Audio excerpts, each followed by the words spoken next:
Last time on Beverley Manley Uncensored, the People's National Party navigates conflict with powerful national and international forces. It becomes increasingly clear that the PNP's hopes and ideologies for Jamaica will not prevail.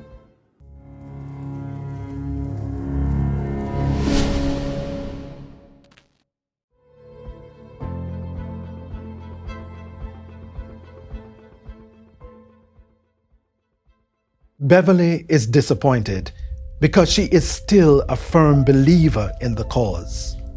Michael has failed. She casts her eye on someone else who might be better able to put up the fight. Dr. Donald Keith Duncan, also known as DK Duncan, was a dentist, legendary politician, social justice advocate, and political philosopher. He was the national organizer for the People's National Party in 1972, elected General Secretary in 1974. He later served as the Minister of National Mobilization and Human Resource Development between 1977 and 1980. DK is the recognized leader of the left wing of the PNP. He's known for his courageous political activism and his ability to work miracles in political organization. His famous temper and resolute ambitions for the nation make him admired and feared.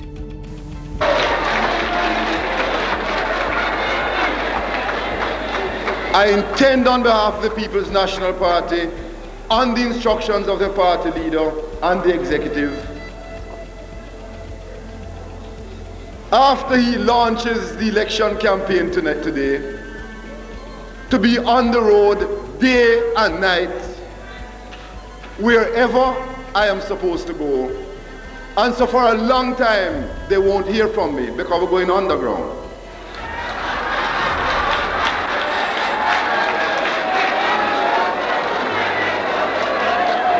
But I warn them, be careful when we surface. DK was feared and respected. It wasn't feared or, it was feared and. The same individual who respected him, feared him. In DK's case, he was the general secretary that was like the heart of the party. It's where they got things done. And he often got things done that Michael himself did not want to touch. And you have to have it in your leader. You have to have some things where you have almost like a hitman. Because, you know, the leader has to protect himself on behalf of the party. Socialism, yes. Fascism, no. Socialism, yes. Fascism. Socialism, fascism. The People's National Party in 1974 publicly reaffirmed to the total country of Jamaica its commitment to democratic socialism. That is where the party is going. Trying to build a socialist society which involves and incorporates a democratic society.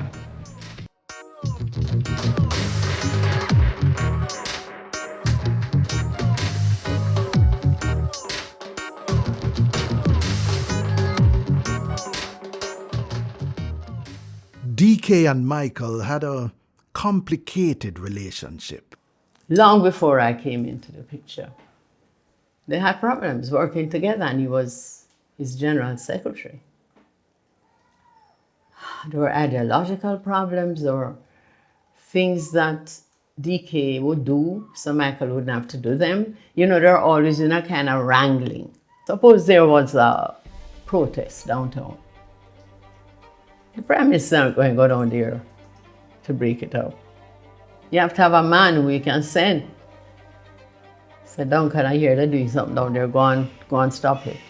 Or I hear the man who used to run in that seat in the country, they're trying to push him out.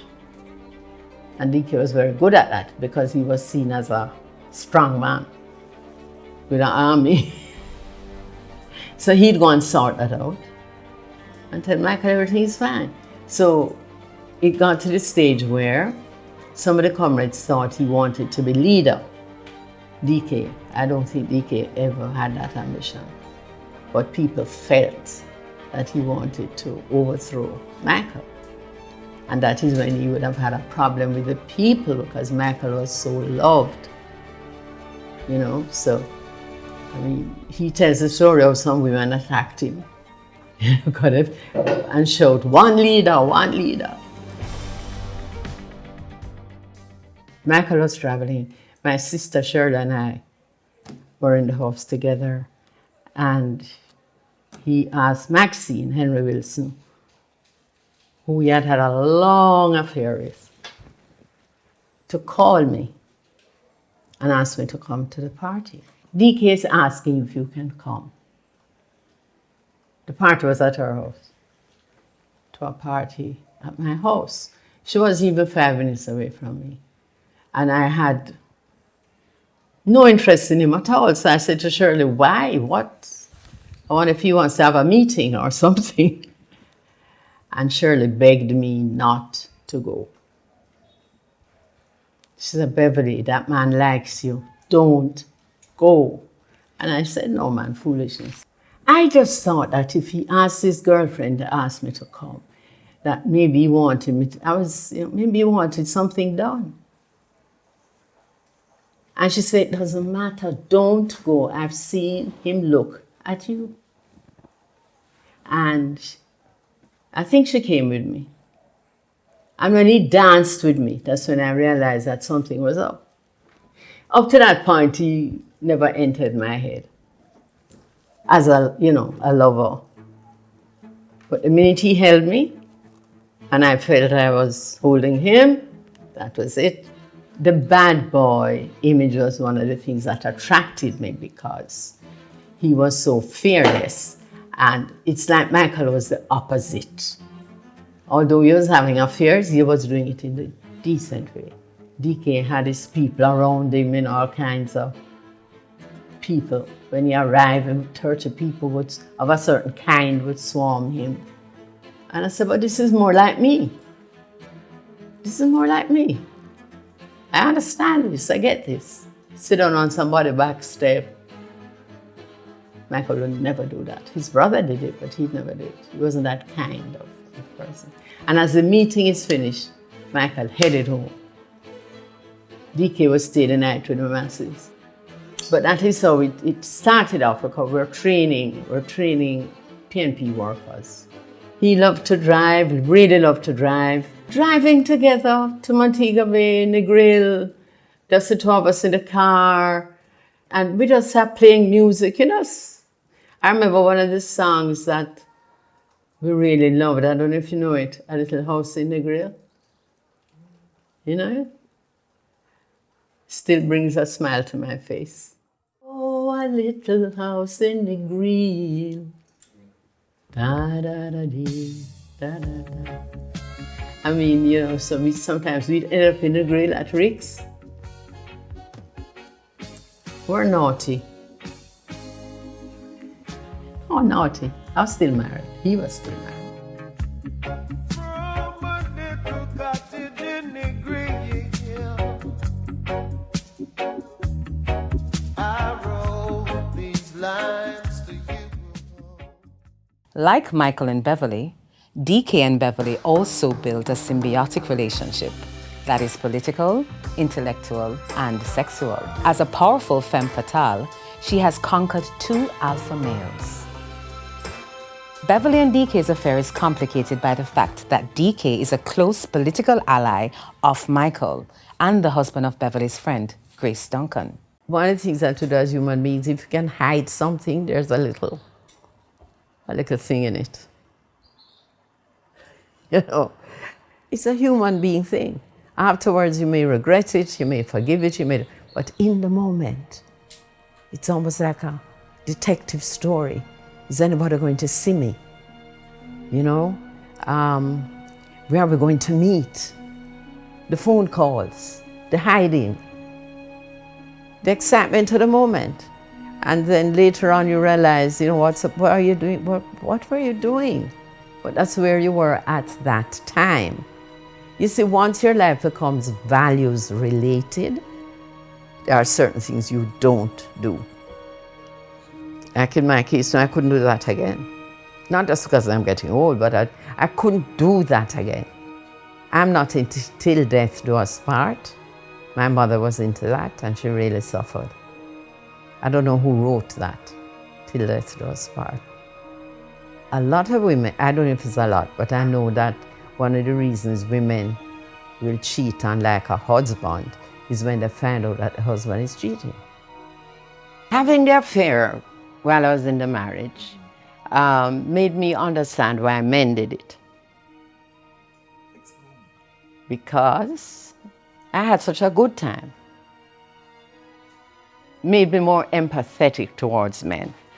Now again, you may have many women watching with the she's or whatever, but because with the advent of this thing, this documentary, I decided I was going to be myself. I'm 80 in a few months' time. I'm going to be myself. And if coming out of this, a woman who is having an affair could be feeling guilty, I would really love her not to be feeling guilty. So what happened is that after a while,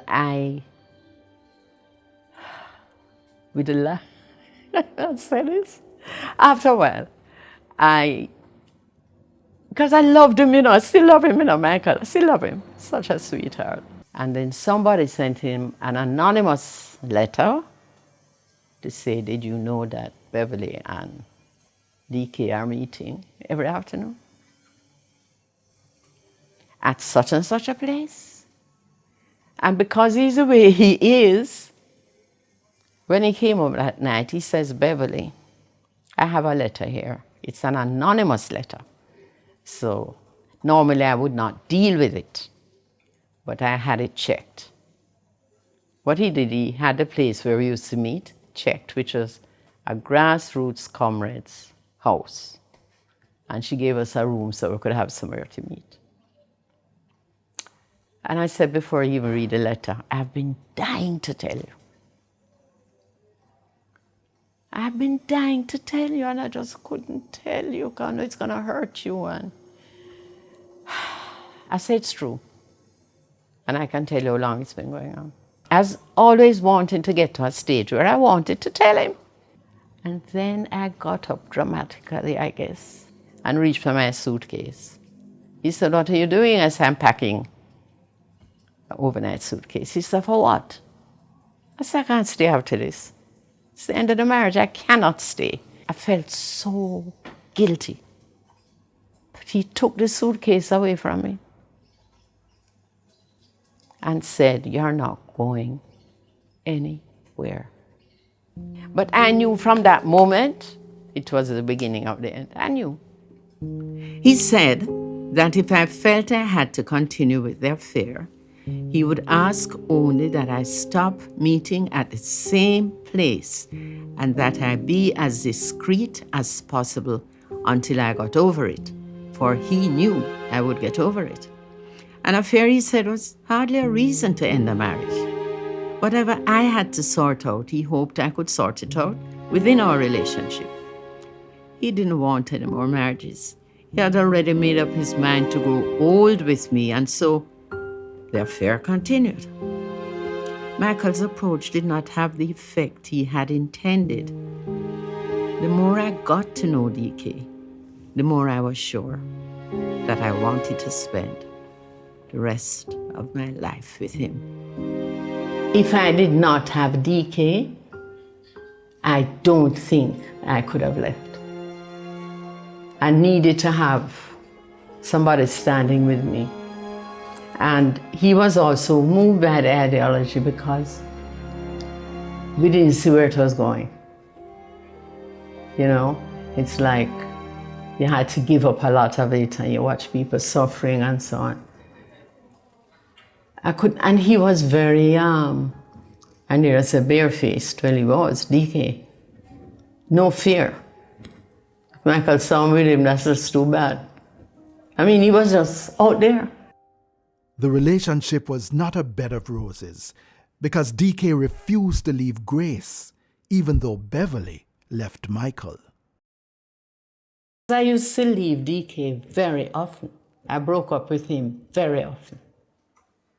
When I say very, all 100, I left him all the time. I wanted to clean up the relationship. And so I may have been the dominant one in the beginning who wanted to leave. But after a while, it was him, but couldn't. I think he liked things the way they were. You know, because he had keys for both houses. Even when the two of them, Grace and himself, were like this, he could go there anytime. So that was a nice life. You know, he just thought me can't go. If anybody in there, they're in there. I mean, he was just, you cannot, I'm telling you, it's hard to describe. But what I was thinking was, I really want to leave this man. Because he has a wife who he can't leave, that's what I was thinking. And this is why I tried so often to leave. I went to Howard University to do my PhD for 2 years. It wasn't about the PhD, it was about leaving him. And it was not unusual for me to come home, and he didn't have a key for my apartment because I broke up with him. And see him sitting at the doorstep, waiting for me to come home. Not knowing what my position was, whether I had a man, whatever, he's just sitting there. And I said, what is it? What's going on? He was waiting on me. Beverley and DK continued their relationship for many years, but DK waited until Grace Duncan died in 2010 before he married Beverley 2 years later. Beverley and DK planned to re-architect the People's National Party towards the democratic socialist vision. Perhaps what the gentleman Michael is not able to achieve for Jamaica, the rebel DK Duncan can. However, DK is never fully popular within the PNP. He was always a controversial figure. There are several things that mar DK's tenure in the party. DK never gets the support of the United States, which is a crucial ally for trade and international collaboration. His rebellious politics earn him a place on the CIA watch list. He is rumored to be willing to resort to violence to achieve his ends, a revolutionary to the core. His frictional personality and obsession with results upset several important people in the People's National Party, making it difficult for him and his agenda to rise. As a rebel, DK used to lay down at construction sites to agitate for workers' rights, and he marched into exclusively white and brown serving hotels with large groups of black people demanding to be welcomed and served. DK Duncan continued to pursue a life in public service through the People's National Party up until his death. His last achievement was getting water into a town called Jericho that had no water for over 40 years. I think about a year before he died, he had really felt his life was a waste of time. He and I talked about that, where we both felt that way sometimes when we look at the situation around us, you know. He just died, and I think people don't see him that way.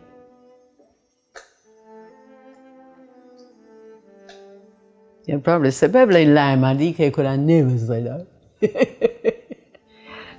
But he put his whole life into politics. Did whatever he needed to do without fear or favor. And you just, the difference you want to make, you don't see it. DK Duncan died in 2020 due to complications caused by COVID-19.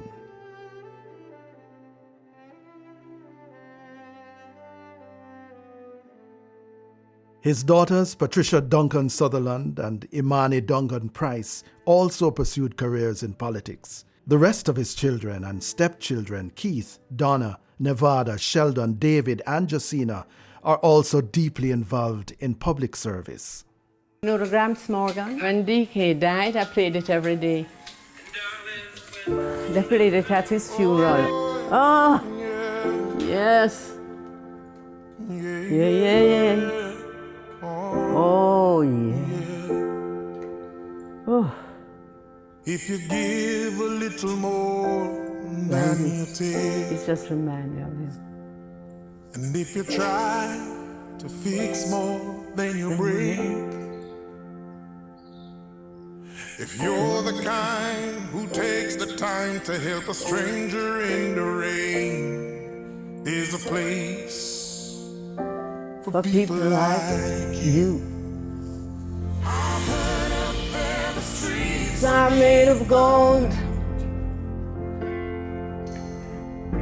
And when you get there, There's a place to hold. I believe when your days down here are through there's a place up there. for people like you.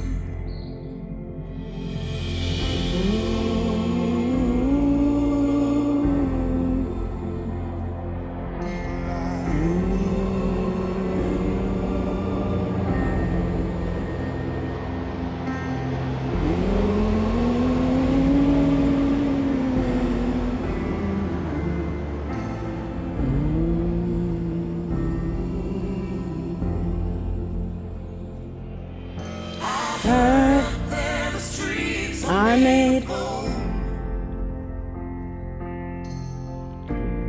if you get there. There's a hand to hold. I believe When your days down here are through here, there's a place up there for people like you. I know you're out there, so keep doing what you do. 'Cause there's a place up there for people like you.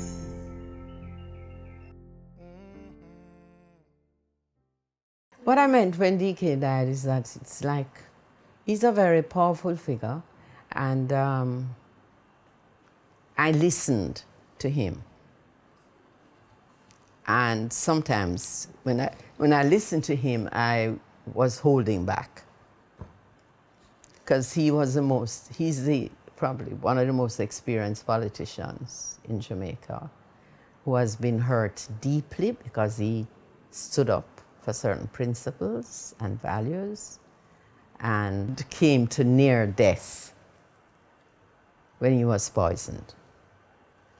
And how I received what he said was, you have to be careful, because this is what can happen. This is what can happen. So when he died, I said to myself, I can speak more freely now, because he's not here to stop me. He would stop me doing this interview. So I know the risk I'm taking, because I have suffered, because I have stood up. So if I'm standing up even more than I used to stand up, I'm not going to suffer. One of the things I thought about when you first approached me, one thing was, Beverley, you don't have to do it, you know. Just continue to hide. And then I said, when I was leaving the marriage with Michael, one of the things I said was to him, darling, you know I have to leave? I don't even know who I am anymore. Almost word for word. I know who I am now. I know who I am now. Looking back over my life and experiences, I observed patterns. The struggle between powerfulness and powerlessness was played out early between my mother and father, and those conflicts have plagued me since. More than once, I had given up my own power for a man of power. I know that my intense attraction to Michael was in part an attraction to power outside of myself. My entire life with him was about supporting him in what he was doing. I justified this to myself through the work I did on behalf of the PNP women's movement. But in the end, it was all about him and his party. When he lost the election in 1980 and reneged on democratic socialism, all I could see was failure. All I could feel was disappointment. Michael was no longer the man that I knew and with whom I had fallen in love. At the time I became involved with DK, I thought that he would be the one to lead Jamaica out of its misery. I gave up everything again and followed DK, my pattern playing itself out yet again. At the time, no one could advise me to do otherwise. No one could tell me that leaving Michael for DK was madness. Many tried. I often wonder whether I had a sort of nervous breakdown after the election lost in 1980. In my clinging to DK, himself a married man, still living with his wife, I was a drowning woman reaching for a lifesaver. I'm not comfortable living in a society. We're just down the road from me. There is what you call a hotspot or I don't know, inner city. I used to sit at the Breakfast Club table, and we came from the Pegasus. That's where we did our shows. And just down the street, 5 minutes drive, I could be in an inner city and pretend that all is well. I'm not comfortable that when I go into the inner city, the kind of housing and so on that I'm seeing, I'm not comfortable that I have to have all these grills in my house, that I can't leave my door open. I'm not comfortable my children have to go abroad to university, and we have a university here in Jamaica. I'm not comfortable that we're not eating. We prefer foreign food to local food. I'm no expert when it comes to security matters, but where do the guns come from? We don't make guns. And the poor people using gun can't afford gun. I'm not comfortable. And I think we should start thinking about our comfort level. You know, that's what I gave most of my adult life for, to make a difference. And how many years later, how many decades later, it's still there.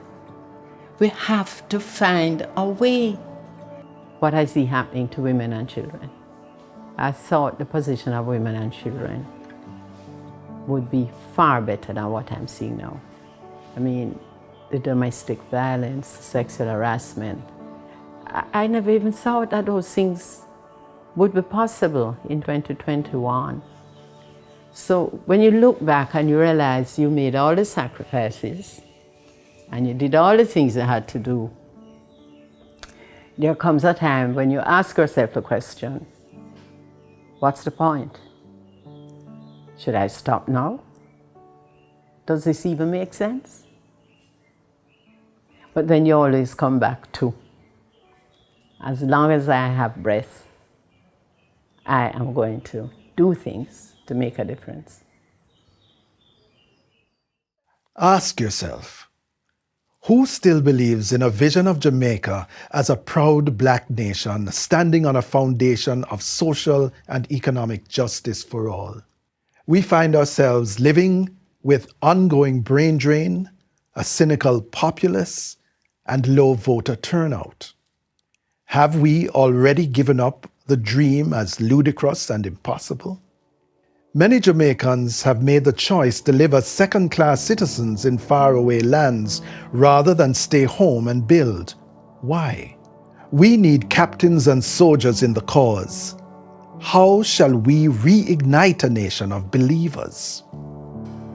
I think that I have been very fortunate and even privileged to be given the life that I have been given.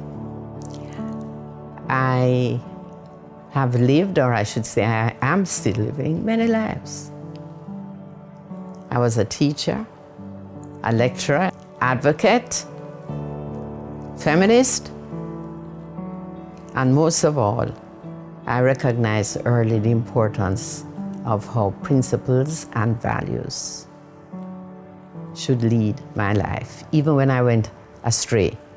Because as a human being, of course, I have made many missteps, but I have no regrets, because I feel you do what you have to do at a certain moment in time, in the best way you can, depending on the development of your own consciousness.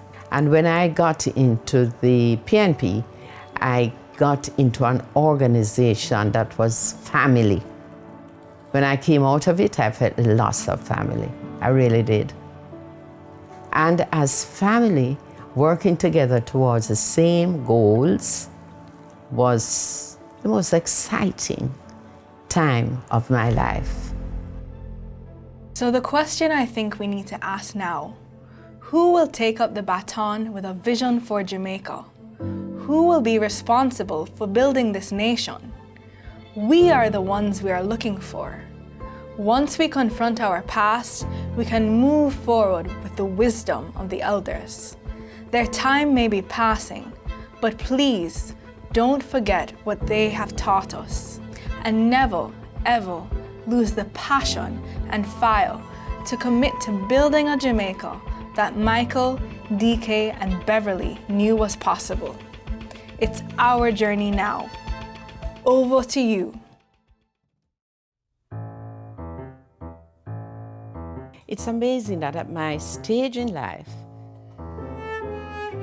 if I'm being honest, and I am being honest, having married 2 men, one of whom died 7 months ago, not quite a year. And when I think about it, I say, what's supposed to happen to me now in terms of sex? I'm going to be 80 in 2 months' time or 3 months' time, in November. It's not, oh, is it over for me? I'm asking the question. Ask God the question, why should it be over for me? Biologically, I'm made different from men. So whereas it may be over for a man, some people say at 50, but I don't agree with that. But surely when he's getting to an old age, it could be over. The way I'm made biologically, it doesn't have to be over to me. And I remember one of the people who really helped me with all this was Edna Manley. We used to have these talks, and she was really helpful to me. I remember when I turned 40, she said, this is the real age, not 18 or 21, because you know enough now, right, to know where you want to go, etc., etc. And she was the one who enlightened me to this fact, that women never stopped feeling sexy. That women, no matter how old they were, still had the urge, the need to have a man. Not men, women.